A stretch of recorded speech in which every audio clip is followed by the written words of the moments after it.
And interestingly, now, of course, I thought, that's a strike. I think probably that's the Colorado River. But didn't just last week some guys go in front of Congress and say, all right, Look, this is the joke that's been going on for a week now. Yeah. The government has basically told us now, for a fact, aliens are real. Have they? No one have they or have they not? They've had Congress is basically saying, here's the evidence. They've looked at the evidence. They've had high profile people who've dealt with. They're like, yes, we've seen aliens. We've interacted with them. We even found biologics on crash sites. That's the term I read. Biologics. This is all being said in front of Congress in real. So the joke has been for a week that aliens are real. No one cares. Well, I saw... because everything is so messed up as it is. We don't even think about it. And they said the other thing is now conspiracy theorists who always said aliens are real were like, I don't believe you. Wait. Yeah. So now that the government line is... Now that the government's okay, we're kind of into this. We're going to really look into this. They're like, don't buy it. Yeah, what's the real story? Yeah. What are you hiding? Yesterday, they showed a shot of a video of Bronny James on television for the first time since he had that cardiac arrest. Chris Tim said, wouldn't you like me to believe that's Bronny James? Yeah. Obviously, that's AI. Read the comments. Oh, yeah. Not him. AI. No. Actor. Yeah. No one believes anything you tell them anymore. No one. We have some audio of what happened in front of Congress last week. Now, I did see, I guess, I want to get this right. I may not. I just saw that. I skim. Is the lead singer of Blink 182? He thinks aliens are real. Am I right? So his name's Tom DeLonge. He's been in and out of Blink 182 several times. He's one of the original members. He just came back again for the first time in like 10 years. They toured. But he has been, basically, he almost quit the band to start alien research. And he is very much a believer and has been saying for years this stuff that now the government is looking at. And they're like, he's been vindicated, justified that he's... Well, he bought out a billboard, or not a billboard, it was like a marquee in Las Vegas on the Strip, and it said, like, Tom was right. And so he thinks that the government has vindicated him here. This is what was said in front of Congress about a week ago. If you believe we have crashed craft, stated earlier, do we have the bodies of the pilots who piloted this craft? As I've stated publicly already in my News Nation interview, biologics came with some of these recoveries. Yeah. Were they, I guess, human or non-human biologics? Non-human, and that was the assessment of people with direct knowledge on the program I talked to that are currently still on the program. Non-human biologics. And that's where it got people started talking. Who's this guy? I mean, honestly, as a skeptic, I didn't pay much attention to the hearings. I didn't either. So I don't know who this person is. I'm a skeptic myself. Yeah, he's I'm gonna buy this. I'll find out who that is. Hold on. We have it written down here. Hold on. It's in a... Pee Wee Herman? No. Nope. Okay. That is... Ed Sheeran? No. Nope. That was Nancy Mace, the representative, who later in the week went in front of a prayer breakfast and said, my boyfriend wanted sex, but I didn't give it to him so I could be on top of the prayer breakfast. Remember her? I gave up a quickie to be here for this prayer breakfast. Yeah. That was Congresswoman Mace. That was Ms. Mace, who was questioning. A gentlewoman from Georgia? Yes, or South Carolina. And that the man you heard there was former U.S. intelligence official David Grush, who testified that there were non-human biologics found in crashes, therefore leading to UFOs. My understanding is he's, I guess, like the highest ranked official to testify yet. With the most credibility, I would say. Okay. All right. He seemed credible. Because he put on a suit? Correct. He seemed real credible to me on that. And used terms like non-biologic. They've declassified a bunch of video that shows Air Force pilots, which also, I believe, some Air Force pilots testified. Yeah. And you hear them saying, what is that? That doesn't move, it doesn't move like a plane. So that's the other big thing is now all this video that was classified by the government has been released. Well, I like him, and I like the gentlewoman from South Carolina. I thought her question Congresswoman Quickie. Right on the money. If you missed your prayer breakfast comment, she was in support of Tim Scott, another South Carolinian who's running for president, And they were at a prayer breakfast, and she had this to say in her opening remarks. When I woke up this morning at 7, I was getting picked up at 7:45. Patrick, my fiance, tried to pull me by my waist over this morning in bed, and I was like, no, baby, we don't got time for that this morning.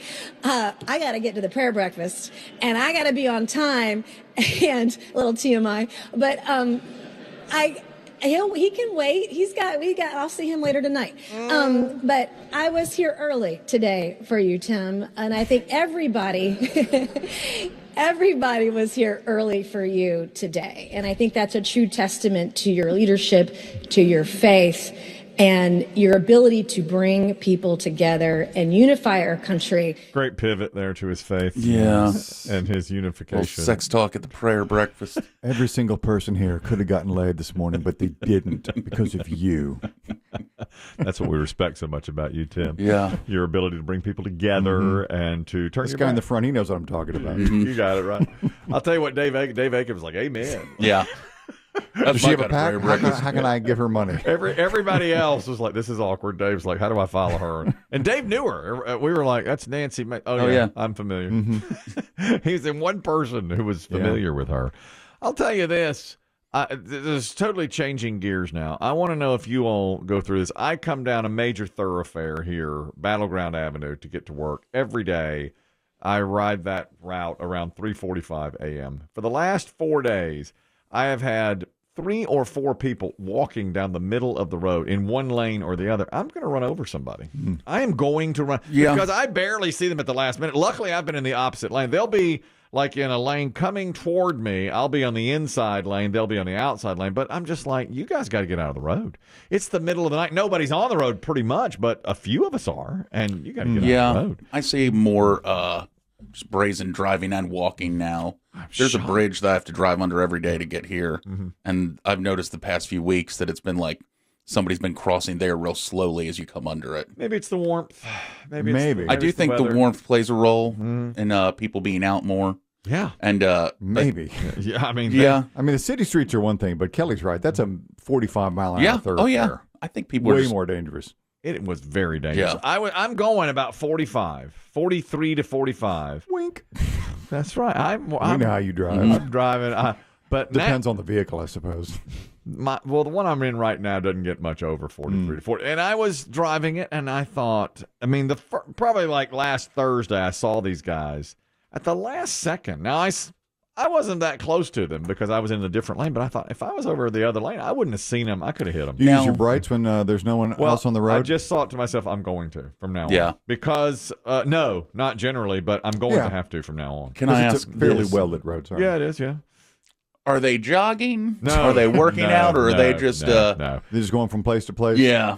When I see joggers, which is also fairly rare, they're on the sidewalk. They're off.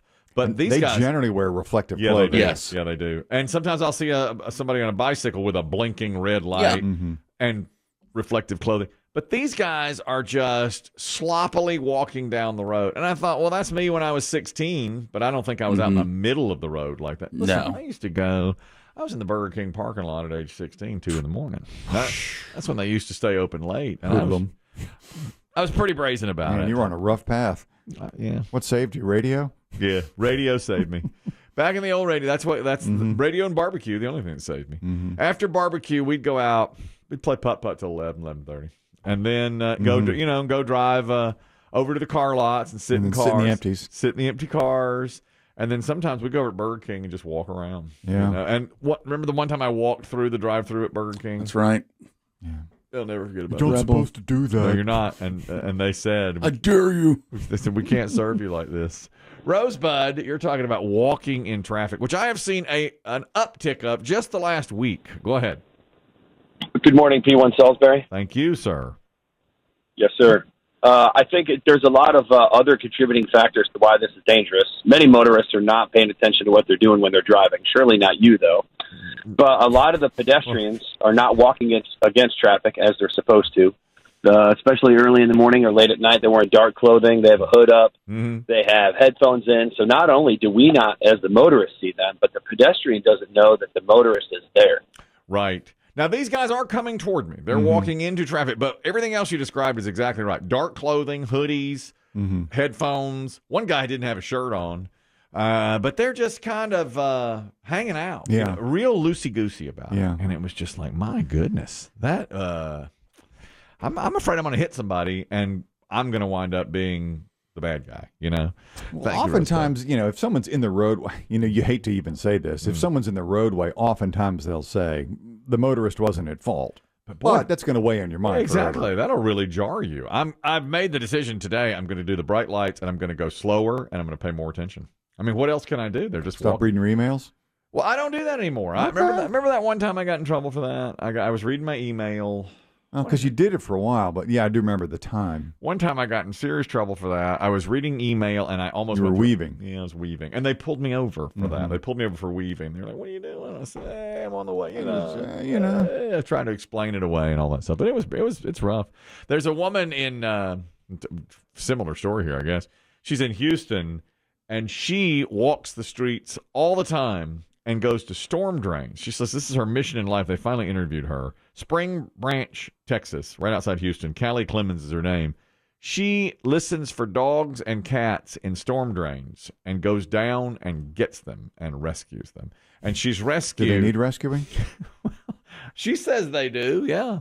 This lady says she's rescued 7 puppies in the last 10 days from down below in storm drains. Gonna go in and look for some puppies. I have probably spent 8 hours in a storm drain. Can't sleep knowing that there's puppies in here gonna die. And that's what she does. She says she spends about 6 or 8 hours every day down below the streets, and she listens above to hear the puppies squeal or holler or the cats meow. And she says there's an epidemic of puppies and kittens in storm drains, which I didn't realize was going on. Maybe people dump them there. Oh, sad, isn't it? And I didn't realize that was going on, but she said, this is what I do. This is my business. You don't want to know that world. I don't. I just didn't know. I just completely have turned a blind eye to that, I guess. But they're calling her a hero in Texas today. David, you're talking about people walking down the middle of the road. Go ahead. Yeah, a couple of years ago, me and a buddy got off work. We got off real late at 2 or 1 in the morning. There was a guy laying on the side of Highway 501 in Myrtle Beach, and right at the bridge on the waterway, and he was kind of almost in the road. Luckily, there was only us 2 out at the time. Yep. So we called each other, and we're like, was there a guy laying on the side of the road? I was like, I think there was. So we investigated, and we went and picked him up and carried him to some grassy area, just left him there. We think he was drunk because he was like, don't call the ambulance or whatever. It was pretty wild. Well, that's going above and beyond. Yeah, you may have saved a life. I feel like that's common in Myrtle Beach. You don't want to say it. But from a certain time of year, spring break through the summer. Bike week. Especially when as they're being drugged to the grassy part, they go, don't call an ambulance. You may be right. Just leave me here. Great story, David, and good for you. Thank you. You're as much as a hero as this woman who goes into the storm drains and gets those dogs and cats. I'm impressed. Two-Wheel Hardo. He'll talk about this, too. People in the road. You've probably seen it. Go ahead, Two-Wheel Hardo. Yeah, I was saying that when I was around 12 years old, my stepdad was on his way home from working out of town on a business truck, on his work truck, and that was before they had open container law, and he hadn't drank a drop. But everybody else, all the guys he was working with, had been drinking on the way home. And a guy walked out in front of him on the highway, and he hit him and killed him. Ooh. And the state trooper told him that the difference between him going home for the night and being okay and not charged and going to prison was the fact that he hadn't had a drop of alcohol in his system. Wow. He got charged with involuntary manslaughter, I think. Wow. That is quite a story. That will wake you up. Yeah. Well, count me. Thank you, Two-Wheel Hardo. Just count me as going slower and turning on the bright lights and looking because it's 3 or 4 days in a row. So, you ever honk your horn at him? No, I guess I should. Too aggressive? I guess I should. I almost rolled down my window today. I almost said, sir.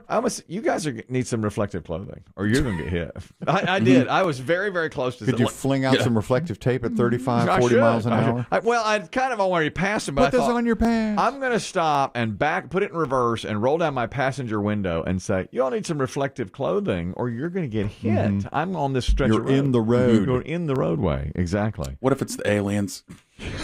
Is it possible? Oh boy! Could these two stories? Hey, really don't care. We're here. Watch this. Just out in the road. Woo! I bet you this guy drives right past us. No way. Yeah. Watch. Zip. Yeah.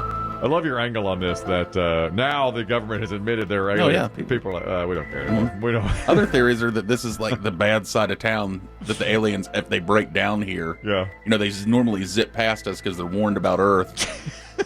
And then somebody gets a flat tire, and that's how we end up finding them. Well, it's always been your take is there are aliens, but they don't want anything to do with us. Look at us. That has been your comment for a long time on this. That's right.